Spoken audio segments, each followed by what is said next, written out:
सो हे curious minds, आज हम Indian space research organisation यानी इसरो के बारे में कुछ रोचक तथ्य जानेंगे। लेकिन उससे पहले अगर अभी तक हमारे चैनल को सब्सक्राइब नहीं किया है आपने, तो यार प्लीज सब्सक्राइब कर दो। तो चलिए शुरू करते हैं आज की सफर। दोस्तों, आर्यभट्ट से लेकर चंद्रयान 3 तक कोई स्पेस रेस नहीं था। मानव समाज के लिए इसरो की रखी गई थी नींव। आइए जानते हैं कैसा रहा 61 साल का सफर। साल 1962 में विक्रम साराभाई के आग्रह पर तत्कालीन जवाहरलाल नेहरू की सरकार ने national committee for space research को बनाया गया था। 15 अगस्त 1969 को Indian national committee for space research की जगह इसरो ने ले ली। आइए जानते हैं कि किस तरह पिछले 61 साल में इसरो ने अंतरिक्ष क्षेत्र में भारत की सफलता को सुनहरे अक्षरों में गढ़ दिया। हमें अपने लक्ष्य पर कोई संशय नहीं है। हम चांद और उपग्रहों के अन्वेषण के क्षेत्रों में विकसित देशों से होड़ का सपना नहीं देखते, लेकिन राष्ट्रीय या अंतर्राष्ट्रीय स्तर पर अर्थपूर्ण भूमिका निभाने के लिए मानव समाज की कठिनाइयों के समाधान में अति उन्नत तकनीक के प्रयोग में किसी से पीछे भी नहीं रहना चाहते। ये बात भारतीय अंतरिक्ष अनुसंधान संगठन यानी इसरो के जनक डॉक्टर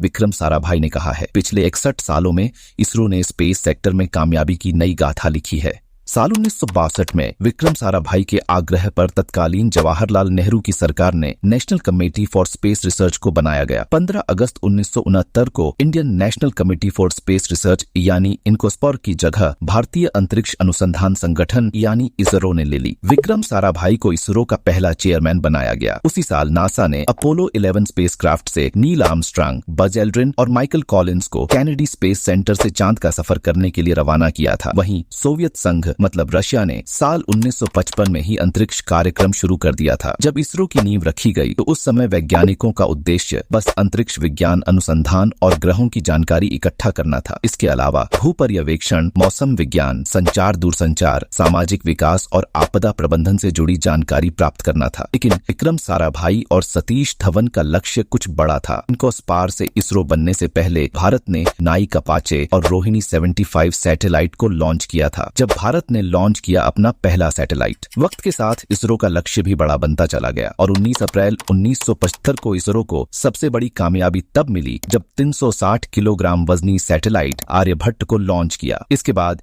इसरो ने दूसरा सैटेलाइट भास्कर 1 लॉन्च किया था। चांद पर पहुंचने की तैयारी हुई शुरू। इसरो का अगला लक्ष्य मून मिशन यानी चांद से जुड़ी अहम जानकारियों को एकत्र करना बन गया। 21वीं सदी की शुरुआत के साथ ही इसरो ने चंद्रयान 1 मिशन पर काम करना शुरू कर दिया। 22 अक्टूबर 2008 को SDSC शार श्रीहरिकोटा से चंद्रयान 1 को सफलतापूर्वक लॉन्च किया गया। चंद्रयान 1 चांद की सतह से तकरीबन 100 किलोमीटर ऊपर चढ़ा। What was the motive of the mission? इस मिशन का मोटिव था चंद्रमा पर केमिकल और मिनरलॉजिकल की जानकारी एकत्र करना, चांद की सतह की तस्वीरें खींचना, चांद की जियोलॉजिकल मैप पिक करना। इस मिशन का एंड 29 अगस्त 2009 को हुआ, जब इसरो का इस चंद्रयान 1 यान से संपर्क टूट गया।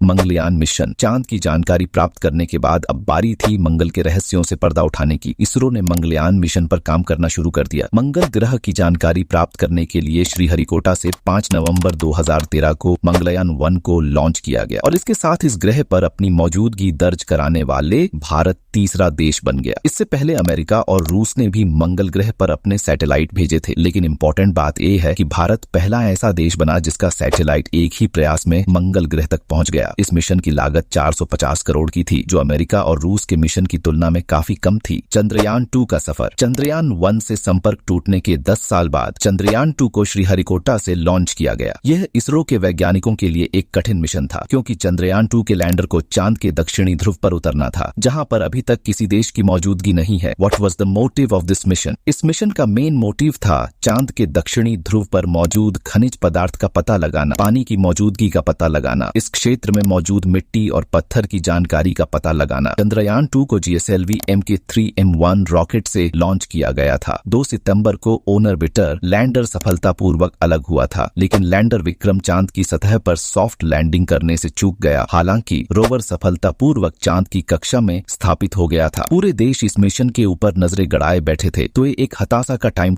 था हर एक इंडियन के लिए। खैर, अब क्या ही कर सकते हैं। चंद्रयान 3 की सक्सेस चंद्रयान 3 के लैंडर विक्रम ने बुधवार 23 अगस्त को शाम 6:04 पर चांद के दक्षिणी ध्रुव पर सॉफ्ट लैंड कर ली है। चंद्रयान 3 को 14 जुलाई 2023 को श्रीहरिकोटा में सतीश धवन अंतरिक्ष केंद्र से LMV-3 द्वारा लॉन्च किया गया था। पूरी दुनिया को उम्मीद है कि चंद्रयान 2 मिशन के जरिए जो सपना देखा गया था उसे चंद्रयान 3 जरूर पूरा करेगा। तो दोस्तों, आज की वीडियो के लिए बस यही तक। फिर मिलते हैं नेक्स्ट कोई इंटरेस्टिंग टॉपिक को लेकर। तब तक के लिए बाय बाय, अपना ख्याल रखिए। अरे हाँ, अगर आपको ये वीडियो थोड़ा भी अच्छा लगा हो तो प्लीज हमारे चैनल को सब्सक्राइब करके बेल आइकॉन को दबा दीजिए और इस वीडियो को एक लाइक करके कमेंट कर दीजिए।